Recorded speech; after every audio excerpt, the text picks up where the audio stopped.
Hello, Ruby here. If you are new to this channel, I am a professional psychic, tarot reader, archetypal astrologer, sound healer, priestess, and today we are going to be talking about what it looks like to undergo a 40-day devotional practice to Kali specifically. Now, I'm making this video because I recently channeled a message from Kali on my Instagram, and I mentioned that I would be beginning a 40-day devotional practice to her soon, and some of you expressed interest in wanting to join me. So I am going to be officially beginning this 40-day journey with Kali tomorrow, August 1st. It's a full moon in Aquarius, but you are welcome to begin this practice whenever you would like. If you find this video 3 years from now and you feel called to begin this type of 40-day devotional practice to Kali, you don't have to start it tomorrow. And I also wanted to make this video just in case you are interested in learning what this type of devotional practice looks like in my life. And maybe you're interested in doing something like this in the future with another deity. It doesn't have to be Kali, but this particular video is going to be specific to Kali because this is the practice that I am going to begin tomorrow. So I have my statue to Kali right here with me, sitting on my reading table, and I'm just going to take a minute to call in the energy of Kali now, to honor her, to welcome her into this space, and ask that if there's anything that she wants to say, that it comes through. And I'm already getting emotional because the energy of Kali to me is so loving. And I've been feeling her in my space lately. Excuse me. I've been feeling her in my space and in the field. And I'm going to take a sip of water. Bear with me. Look at this giant water bottle. Let's talk about this. Okay. So I've been feeling Kali in my field, and her medicine has been percolating and manifesting in my life for the past couple of weeks. So I've already been working with her a little bit, and I very strongly felt like it was time to really consecrate some time to do an official 40-day devotional practice. So first of all, why 40 days?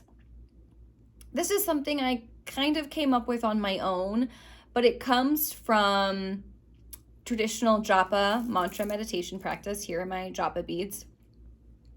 In the book Healing Mantras, Thomas Ashley-Farrand, the author, talks about why we chant mantras for 40 days. So buy that book if you're interested in hearing some of the reasoning behind it. But 40 days is a sacred number. If 40 is too much, you can do 21. 21 is also like a sacred number of days for a devotional practice. But I like to do 40. 40 is it's a metaphysical and sacred number that's been used traditionally in the past for devotional work and sacrificial work. Because when we are committing to give 40 days to a specific practice that takes our time and our energy and our discipline, there is an element of sacrifice to it. And I have found that sacrifice is the highest form of offering to the divine. When we actually undergo something that requires us to give up, like comfort, and requires that we put in extra output and discipline and willpower, we are always so rewarded by the divine. And so 40 days has worked for me in the past. I have done this type of work before. And so I have found that that seems to be the sacred number of this type of work. But always do what's best for you. Follow your own intuition, your own guidance. If 40 is just too much, you can do 21, you can do a week, you can do 9 days. I've done 9-day practices before. 9 is also a very sacred number. So listen to your guidance and follow what works for you. So what I'm going to be doing for the next 40 days with Kali is I will be setting up my altar in a very specific way. It's not going to only have Kali on it because my devotional altar has other deities, but it's going to be Kali focused. I'm gonna go out today when I'm done filming this video and purchase some supplies that I need, red candles, black candles. I'm out of those. I'm going to be purchasing some other items I'll talk about later in this video. When I go into the offering section, I'm going to be undergoing a 40-day mala meditation practice, and I'm going to be working with the Kali Oracle. So that's the gist of it, and now I'm kind of going to go more in depth and share a little more about each one of those in full. So the first big undertaking is I will be doing a 40-day mala meditation practice. And if you're interested in how to work with mala, how to do drop-up meditation, there's a lot of resources out there. I'm going to give you 2 books. The first is Healing Mantras by Thomas Ashley-Farrand, and the second is Shakti Mantras by Thomas Ashley-Farrand. Same author for both books. The mantra that I will be doing is out of this book. Like, I have like coffee stains on this book because I do mantra meditation in the morning when I'm before and after I'm drinking my coffee. This is a very well-worn, loved book in my collection. So this has 108 beads on it. This is my rose quartz mala meditation I've had for years. I'm very attached to it. This is very sentimental to me. So every morning when I'm doing my devotional work to Kali, I will be doing a mantra repetition 108 times, at least daily. If I can swing this twice a day, I will swing this twice a day. If I can swing this 3 times a day, I will swing this 3 times a day. The more you do the mantra repetition, the more you feel its effects. However, I am going to make a commitment to do it once a day because that is what I know I can do. And if I can fit in more, I can fit in more, okay? The mantra that I'm going to be doing is very intense, and I was resistant to it. So I'm going to share it with you, but I'm going to share it with caution, and then you decide for yourself if you want to use this specific mantra or if you want to go a little gentler this go around. So the mantra that I'm going to be using is a Kali mantra from the Kali chapter of this book. If you are going to be undergoing this practice, you might as well go ahead and purchase this book. You won't regret it if you connect to mantra and the divine feminine as she is presented in the Hindu teachings. And this mantra is Om Hrim Shrim Kleem Adya Kalika Param Ishwari Swaha. Now, I caution you around choosing this mantra because this mantra is very effective. It is the tower. It is going to remove anything from your life that is not in alignment with your highest self, including your own personal bullshit. And this is why I was really resistant to this mantra. I was going to do another mantra when I decided to do this 40-day practice.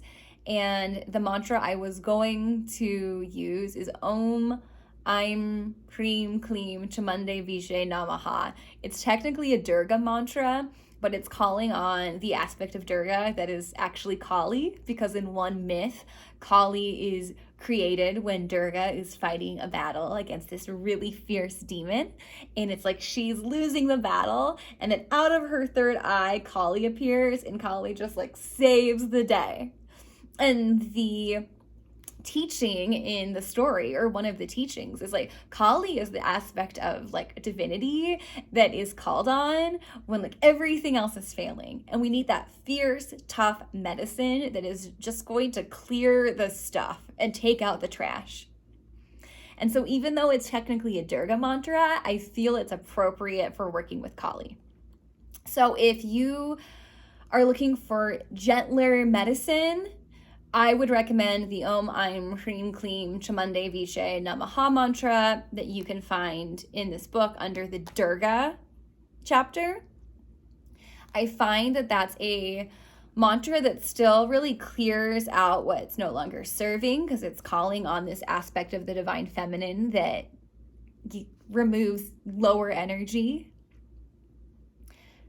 If you are a more seasoned practitioner, feel free to use this more quick and how do I say it? Confronting mantra. I'm honestly a little nervous about using this mantra, and I've already decided that I'm going to update you guys on this channel once a week with how it's going working with this mantra. So I feel like it's a good time now for me to share a little word of caution or word of advice around the goddess Kali. I find Kali's energy to be very, very, very loving. She is the divine mother. And I feel very annoyed, for lack of a better word, by how Kali is often painted in this way of, I get comments all the time on my channel transmissions from Kali, from people saying things like, be careful, Kali's gonna ruin your life. Just repeating what they've been told. There's all this fear around working with Kali. And I don't find Kali to be a vindictive deity. But I do find her to be very, very, very effective at removing what is not in our highest good from our life. And so if you are in a relationship or a job or a friend group that is not in your highest good, that is keeping you in a lower frequency, a lower vibration, and you want to stay in that place, do not engage in this 40-day devotional practice to Kali. Because while Kali is really loving, she's not shy or timid, and she's effective, so she will remove what's no longer working in your life. And it's not going to be the gentlest way possible, because that's not really how she works. Like, she is the aspect of the divine that, again, comes out of Durga, the protector, warrior's third eye, when, nothing else is working. Kali comes in to clear. And so it can be, I don't want to say wrathful. It's wrathful towards evil. It's wrathful towards lower vibration, lower frequency. It is always aligned with our highest good. And Kali sees us as her children when we come to her with a sincere heart. So my other caution would be, if you are going to come to this energy as something that you don't respect, and you are coming with it as a, like, what can I get from this?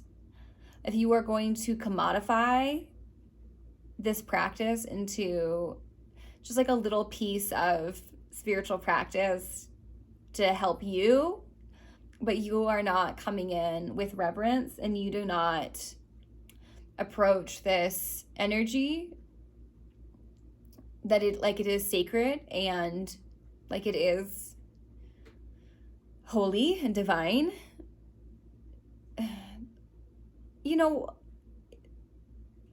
I wouldn't do that. I wouldn't do that, because you might get cut down a peg or two. And again, this isn't because Kali's gonna ruin our life, but she doesn't like being approached from a place of just ego. And so if you have a lot of spiritual ego, I wouldn't recommend working with her. If you are a beginner, work with her. She loves beginners. It's like beginners are usually really pure of heart. And so don't be afraid of her if you're new to devotional work, but you are coming in with a really sincere heart. But I definitely wouldn't work with her if you're advanced or more seasoned, but you're coming in with a lot of ego. And you just want her to do things for you, but you're not interested in doing your own work for yourself. I hope that's clear. I feel like I need to bring some kind of disclaimer so I'm not come for. And also, I do want to say that when we are doing devotional work to Kali, that is within the framework of bhakti, and bhakti is an open practice. So worshiping the divine always benefits humanity. This type of devotional work is a form of worship of the divine, and so it's appropriate for you to do this type of practice if you truly love and connect in with this form of deity, regardless your ethnicity or spiritual heritage. I just want to say that there are certain practices within Hinduism that are closed. So, I mean, don't start doing Kali Puja in public when you don't know anything about Hinduism and you have not been initiated into certain forms of Tantra by a guru. But this type of practice that we're talking about, that's just between you and the divine, and it's a form of worship, this is an appropriate undergoing for you. It is under the umbrella of bhakti, which is an open practice. So that's the cultural appropriation piece we'll talk about, okay? Kali comes in very strongly for me that she is everyone's mother, and it's appropriate for everyone to work with her if they are sincere of heart. Like, she has told me that, and I don't get that message from every deity. So if you are curious a little more about how the goddess shows up within the teachings of Tantra, I recommend this book, Awakening Shakti by Sally Kempton. I don't think she gets Kali totally right. Just being honest, I don't think the Kali chapter in this book is all there is. She sees certain aspects of Kali, but I think she neglects how loving Kali is. So, form your own opinion about the Kali chapter of this book. But this book as a whole, I think, gives a really wonderful introduction to the goddess from the spiritual tradition of some of the tantric teachings found in Hinduism. This book has wonderful visualizations and stories and is a great jumping off point, working with the goddess through her forms and faces within Hinduism. And so this is a good book for you to own and to read if you're just curious about bringing more Shakti into your life. So as I said, throughout the 40 days, I will be using this mantra, and I will also be pulling every day from this oracle, which is the Kali Oracle by Alana Fairchild. I have done practices with this oracle deck many times before. I'm a huge fan of this oracle deck. It's one of my favorite oracle decks of all time. And there is also a journal that you can purchase along with this deck that is themed and includes additional exercises. I have purchased this journal and gone through it 2 times, so I'm not going to be repurchasing it for this particular 40 days. But if you haven't worked with the Kali Oracle journal before, you can purchase it on Amazon. It's great. I love it. It's beautiful. It has full color reproductions of the card artwork, and we'll have extra exercises for you to do. And so even if you purchase it now, it probably won't arrive right away, but just like jump in when you receive it in the mail. And I love the Kali journal that goes with this Kali Oracle. I've just already done it twice. So these are the cards from the Kali Oracle. This oracle really gets the energy of Kali right. And so if you purchase it for this practice that we will undergo together, if you decide to join me, whenever you decide to join, I encourage you to read all of the guidebook up into the card descriptions, because Alana Fairchild is going to talk about the energy of Kali, how to work with her, how she shows up. And I feel like more than anyone else, Alana Fairchild has very much channeled the energy of Kali. And I very much resonate with how Alana describes and relates to Kali.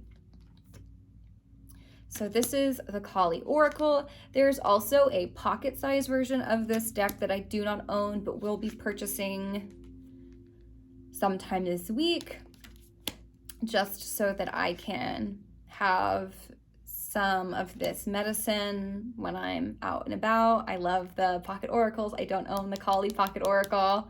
Try to be really like discerning with when I buy new decks, but it's time as we are undergoing this practice. So feel free to get one or both, but if you only get one, get the full size. There are also, this is why I love Alana Fairchild decks. So let's say we drew this card. There's, as you can see, I have like underlined and marked up this guidebook. This is a very well-loved oracle deck in my life. There is the description of the card. And then there is an invocation ritual.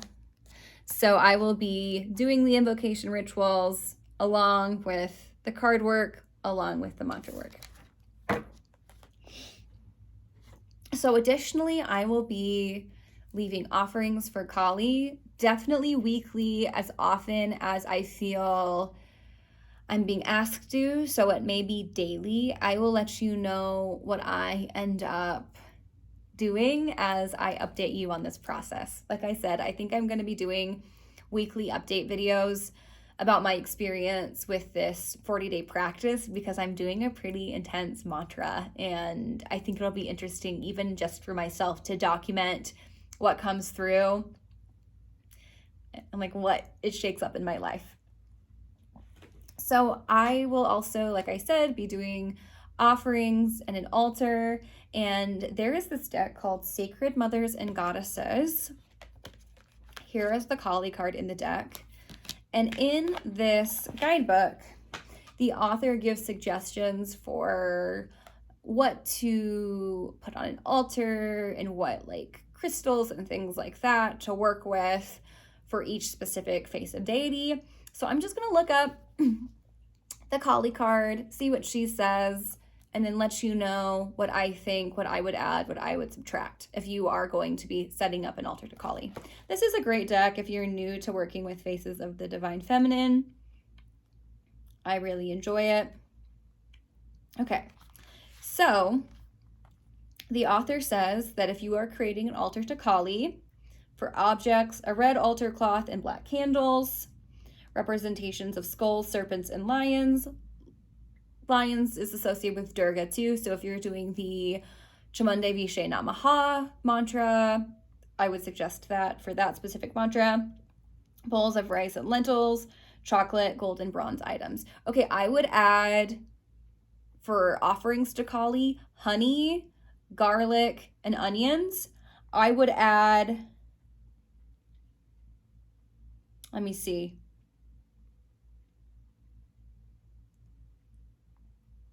Honey, garlic, and onions for like altar items, for offerings. All of that feels, everything else feels aligned. Okay, for fruits, flowers, and herbs, black turmeric, root vegetables, akanda flowers, water lilies, lotus flowers, roses, red hibiscus, and all types of red flowers. I would also add cinnamon. For incense and scented oils, she says sandalwood, Nag Champa, dragon's blood, essential oils of sandalwood, myrrh, blue cypress, and other woodsy oils. I would recommend frankincense. I find that Kali wants me to burn frankincense a lot when I'm doing devotional work to her. Frankincense is very clearing. I use frankincense to cleanse my space. So in addition to all of that, I would say frankincense. Okay, she says for stones and crystals, smoky quartz, tourmaline, obsidian, hematite, white aragonite, howlite, red jasper, white kunzite, jet, and apatite. I would add bloodstone.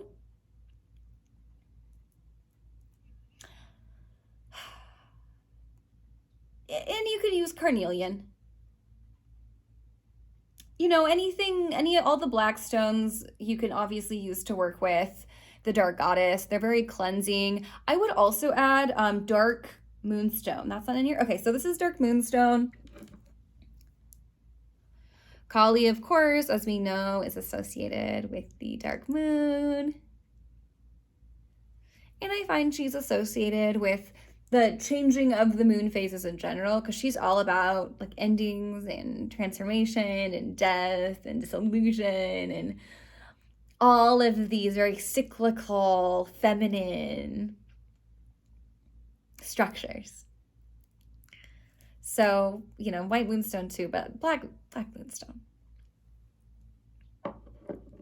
I'm going to be setting out a red altar cloth on my altar, and I'm going to be putting red candles, black candles. When I leave offerings, it will be cinnamon, garlic, onions, honey, red wine. I don't personally drink, but I find she likes red wine. And it was really interesting. I'm going to share this story. I had a neighbor that was moving, and we never really talked, but one time she like asked me if I was a witch, and was like, she like saw me charging my moon water. And the other day she showed up at my door and she was like, hey, I'm moving, but I just want to say I really appreciate your energy in the building. Like, I feel very like, you know, like I felt your energy, and I don't have this red wine, and I'm moving and I have this red wine and these onions. Do you want red wine and onions? And I was like, oh my God, this is for Kali. So I have red wine and onions right now in my pantry waiting for this practice. I just thought that was like so synchronistic. And we'll see. Like, I'm going to go out today, and I'm going to ask the energy of Kali to come with me. And if there's anything else that she wants on the altar at this time, she will let me know, and I will share it with you. So let's see. I hope I expressed everything that needed to be expressed. Here is another depiction of Kali. But that's the gist of it. Mantra work, devotional work. I'm going to be singing and chanting a lot to Kali outside of the mantra that I am using with my japa practice. So I won't only be using this mantra, but this is the mantra I'm going to be chanting at least 108 times every day. I'm going to be doing journaling work as I work with these cards. I'm going to be bringing the pocket oracle with me, just so I have a phone line to Kali with me wherever I go. This is what my current journal looks like, just in case you're curious. I'm a big fan of journaling for spiritual growth and self-work. So that's it. If you are vibing with what I am putting down in this video, but you personally don't feel like working with Kali is appropriate for you, feel free to tailor this to another deity. Like I said, if you're new to deity work, this is a great oracle deck, Sacred Mothers and Goddesses by Claudia Olivos. And this book will have tons of deities in the guidebook with the card work that it goes with, and with each guidebook, I'm just going to show you because I'm not using my words right. Okay, so with each guidebook description of the card, it's going to show you how to call on the goddess, when to call on the goddess, what they represent, activities and rituals to do, and then spreads to do, and then all of these altar items you can use. But always, this is just one author's opinion, so use your own intuition. And if you're not working with a goddess from the Hindu tradition, you can come up with your own type of mantra. You know, Hecate has a bunch in Greek. If you're working with Mother Mary, you can chant the rosary. So even if you're not working with a goddess from the Hindu tradition, Sanskrit's very, very, very powerful. I'm very grateful that I connect in with this spiritual practice and this form of deity, so I can use these beautiful, beautiful, powerful rituals that I hold very sacred and with a lot of respect and reverence. But if, you don't feel like that is your practice, there's still other ways that you can work with something like a repetitive mantra practice for your own spiritual development and growth. So I hope that was helpful. If you're going to join me, please let me know. Maybe we can set up a little type of support group if you're doing it around the same time. If you find this video later and you choose to undergo this practice, please let me know. I don't think we will ever regret this type of devotional work we do with deity. It is transformative. I think it is more potent than a plant medicine journey, but it requires that we put in more dedication and time and discipline. And if you have any questions, please reach out. I am sending you love as always, and I'm wishing you well. Mwah.